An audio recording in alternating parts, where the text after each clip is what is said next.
Here's where we were. Game 12 of the Scrabble Players Championship against Jeff Cook, who is the tallest player in West Virginia. He says it himself. He's 6'5".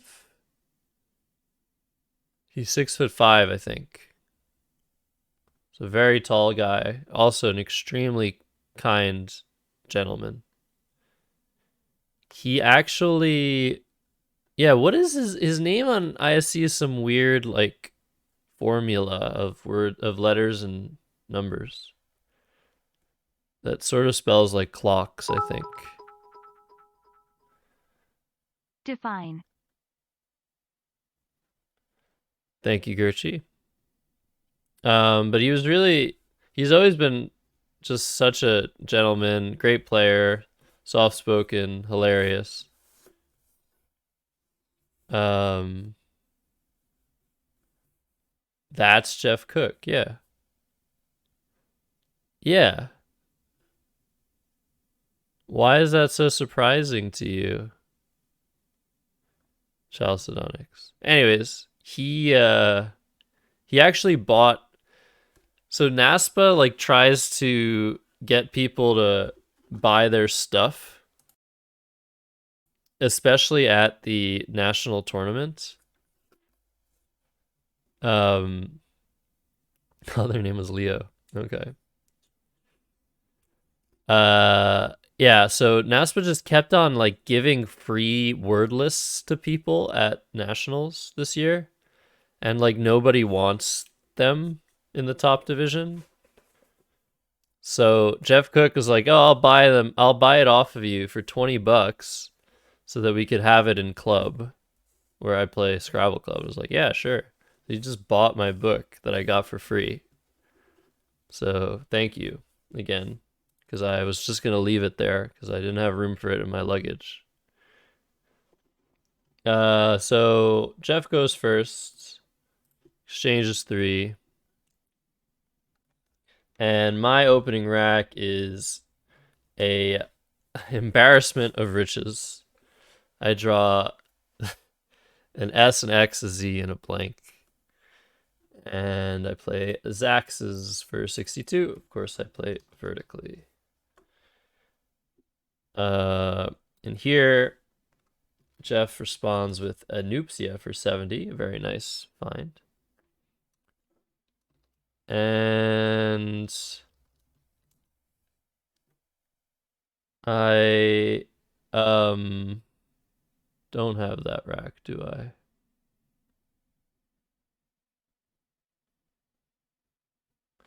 Right, because I scored 32. I scored 32 with this. How is that possible? How do I score 32 with Atony?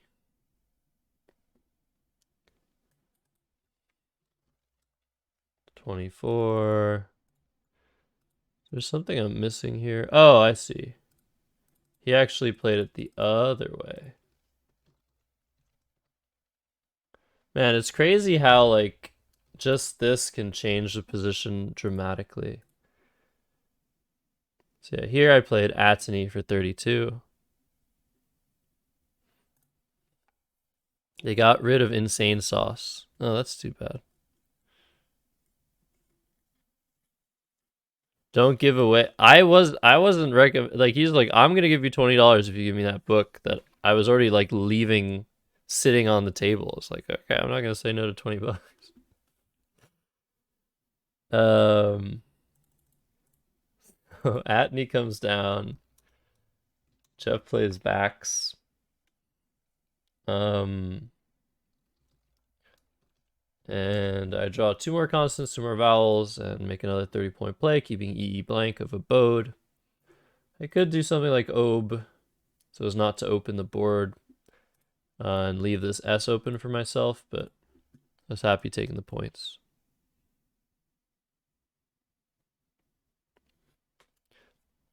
Wait, he's saying I'm the one that made the mistake? Well, I don't get it. Okay. Jeff plays Guy. Yeah, Evax is not valid. And I draw very well, so I'm able to bingo with Skyne for 92, but I had a better play available, Skiing. Which is really funny because I just watched a video from the 2017 World Scrabble Championship. Actually, the videos for that championship are unlisted on YouTube.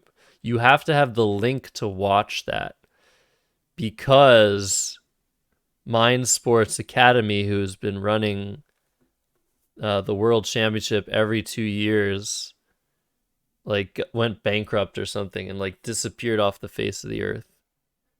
Like their website is gone, like everything is gone, and their YouTube videos are unlisted. So, anyways, I somehow got a link for those videos from Alex Ding's YouTube channel, and there's a game where David Eldar played Seeking instead of Skiing, and he was questioned about it by the commentators.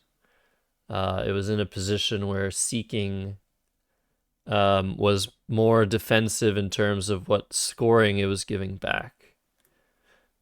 But David responded that he was happy to give back scoring in the position he was in. So that's the story. I miss skiing here.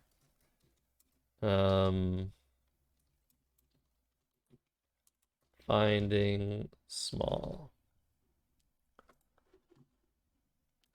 And the reason this is worse by so many points is the scoring spot here that Jeff takes advantage of, but he could have taken advantage of a lot more if he had the right tiles.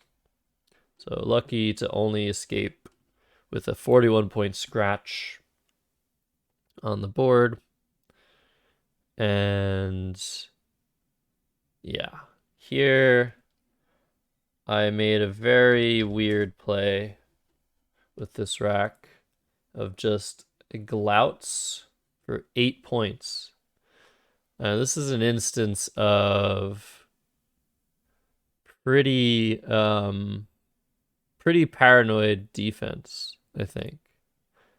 I could just do something like log, even just trog. I think that's still a word, right? Yeah. Or log out with the same letters. But I decided to make a very defensive play of glouts, trying to contain the board within the left side. Or maybe it was some obsessive thing that I did that I didn't want to allow any plays to hit this part of the board. But obviously, there will be plays that hit the right side of the board eventually. But glouts was a conscious effort to try and contain the board over the next few moves. Of course, immediately you can still bingo using the L, the O, the U, the T, even this E is possible. But I'm blocking the P, which is better than the L, and I'm blocking this S, which is the most dangerous letter to put in a position where you have 7 spaces to a triple, because an abnormally large amount of words start with S and end with S, of course, in the English language. So it's something you don't like to have just sitting there for a long period of time when you're leading in a game. So Glouts comes down, and Jeff responds with id. And this creates some space a little bit, some breathing room on the J column, but not too much to worry about. So as a response, I play alls for 36 points, keeping M and R. And I didn't really know if this was the best play, but it scored really well. I could make plays at J2 as well if I want to.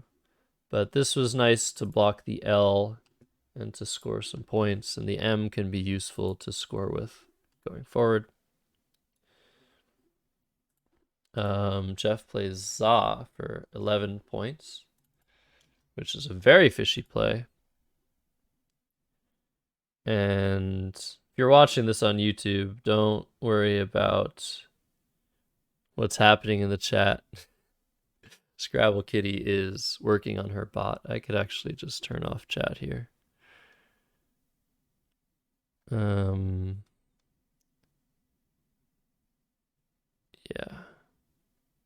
Where is it? There it is. Goodbye, chat. It's distracting me. Sorry. And yeah, this play of Za was, I guess, pretty frightening. Luckily, I was ahead by 90 points. And I ended up playing Vum for 8,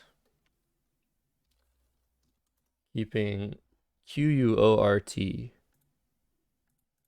And the reason for this play is that it does block some mingos, but it leaves me with QU, which can potentially be useful if Jeff were to bingo and open a lot of space on the board. I could also play Quorum. Could also play Mock for points, but the V is going to be a liability with that Q, especially. So I decided to play Vum, play even more defense. And I believe Jeff drew a Y here and plays Agentry for 77. But luckily, to my QURT, I drew EI, I think. Maybe I even drew the blank. No, I drew EI, which gives me perfect play of torque here. However, of course, the game isn't over after this. Jeff could have a triple-triple, or a combination of scoring plays, or a combination of a scoring play and a bingo. But this was huge for me to draw into this QURT turning into a bingo. It was a bit insane. And Jeff plays Burp, 33. And I decide that I'm most worried about triple triples here in terms of how can I lose. So I decide to play Flight through the T, which also happens just to be the best play in terms of points and leave. But it also just blocks the biggest threat on the board. Here, Jeff plays Jin for 18.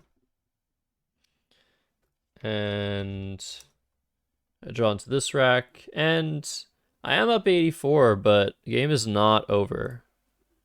There are ways that Jeff can win. He can get a big bingo from the P. I could draw poorly, and he should get a normal bingo and a scoring play. So I do have to be a bit careful here. So there are a bunch of plays from the J.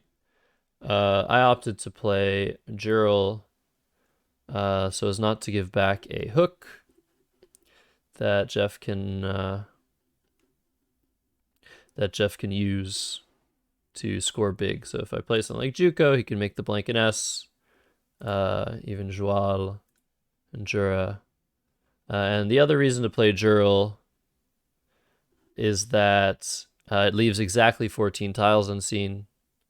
And what that means is if Jeff immediately plays a bingo, it'll empty the bag and leave him with 7 tiles on his rack, maximizing my chances of winning in the endgame, since it's very hard to come back in an endgame where you're going second and you have all 7 tiles.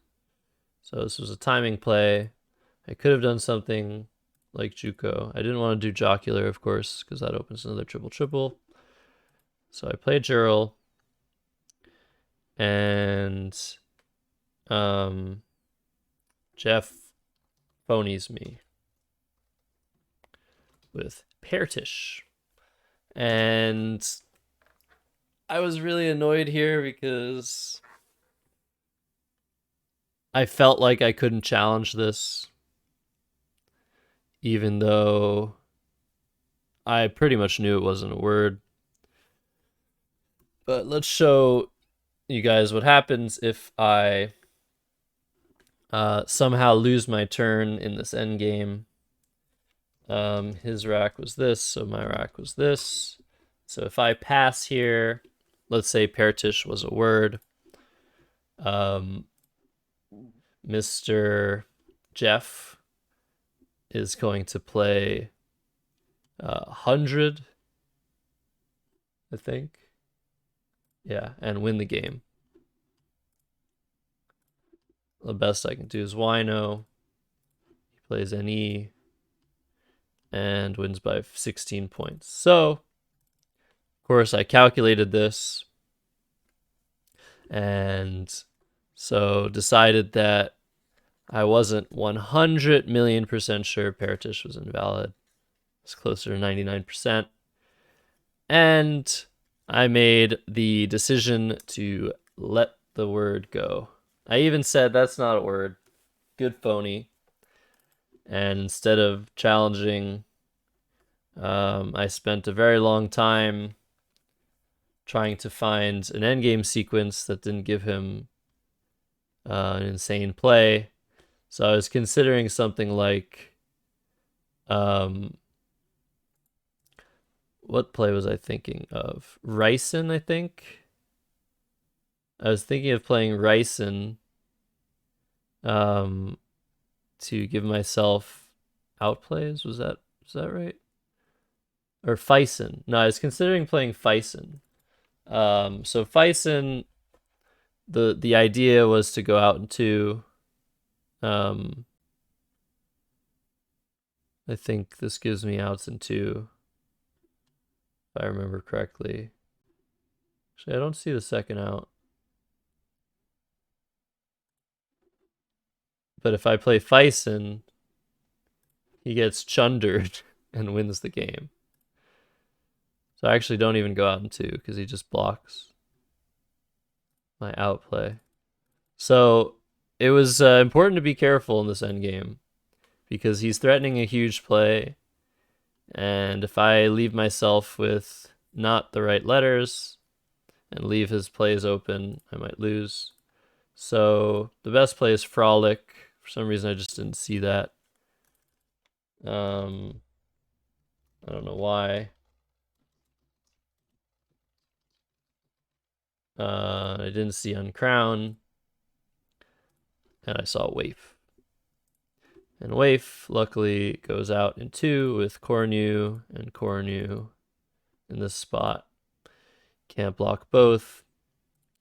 But he has the play of Mildend, which he misses, and he plays HE. And I go out with Cornu for 14 and win 456 to 417. So I should have won this game by a lot more. Let me just save it here. Where is this? SPC 12 versus Jeff Cook. If I just challenged Paratish off, so if I put this back in, I put in Paratish, I challenge it, it's a lot easier to win from this position. All I have to do is just make any play, and I'll win by a lot more. So if I play something like Inflow, and he has the rack he has, and he plays Patch here, which is his better bingo. He's not even close. So yeah, I could have won by a decent amount more. I think here I would probably make a play that blocks the P if I can. Like, what would I do? Just flown. Yeah, I'd probably play flown, which leaves him with bingos, but they kind of suck. Hetera, Trihedra. So I would have won by a lot more